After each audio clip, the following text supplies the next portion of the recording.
Hello everyone. അങ്ങനെ Avatar the Last Airbender നെറ്റ്ഫ്ലിക്സിൽ stream ചെയ്തിരിക്കുകയാണ്.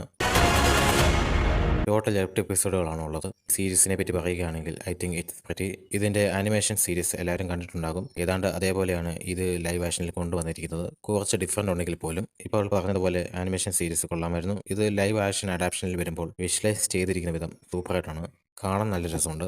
മുമ്പ് പറഞ്ഞതുപോലെ 8 എപ്പിസോഡുകളാണ് ഉള്ളത്. അതെല്ലാം തന്നെ സൂപ്പറായിട്ടാണ് ക്രിയേറ്റ് ചെയ്തിരിക്കുന്നത് എന്ന് പറയാം. ഇതിലെ സ്റ്റോറിയിലേക്ക് നോക്കുകയാണെങ്കിൽ ഫയർ, എർത്ത്, വാട്ടർ, എയർ ബെൻഡേഴ്സുകളുള്ള കുറേ നേഷൻസുകൾ കാണാം.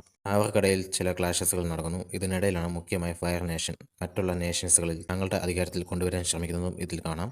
ഇതിലെ അവതാർ എന്ന ക്യാരക്ടർ ചെറുപ്പമാണ്, ലാസ്റ്റ് എയർബെൻഡറുമാണ്. ഫയർ, വാട്ടർ, എർത്ത്, എയർ മൊത്തത്തിൽ അവതാർ ഈ എലമെന്റ്സിനെ കൺട്രോൾ ചെയ്യുന്നതാണ് ഈ എൻ്റയർ സീരീസിൽ കാണാൻ കഴിയുന്നത്. ഇവിടെ VFX ഒക്കെ സൂപ്പറായിട്ടാണ് ചെയ്തിരിക്കുന്നത്. സത്യം പറഞ്ഞാൽ ഞാൻ ഫസ്റ്റ് ഇതിലെ മൂവിയാണ് കാണുന്നത്, അതും സ്കൂളിൽ പഠിക്കുന്ന പ്രായത്തിൽ. പിന്നീടാണ് ഇടയ്ക്ക് TV-യിലൊക്കെ ഇതിൻ്റെ ആനിമേറ്റഡ് സീരീസ് വരുന്നത്.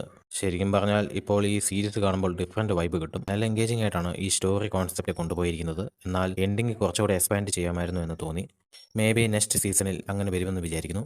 സോ നിങ്ങൾ ഈ അവതാർ ദ ലാസ്റ്റ് എയർബെൻഡർ കണ്ടതാണെങ്കിൽ നിങ്ങളുടെ അഭിപ്രായം താഴെ കമൻറ്റ് ബോക്സിൽ രേഖപ്പെടുത്തുക. നിങ്ങൾക്ക് എൻ്റെ ഈ വീഡിയോ ഇഷ്ടപ്പെട്ടാൽ ലൈക്ക് ചെയ്യുക, ഷെയർ ചെയ്യുക. മറക്കാതെ തന്നെ സബ്സ്ക്രൈബ് ബട്ടൺ അമർത്തുക.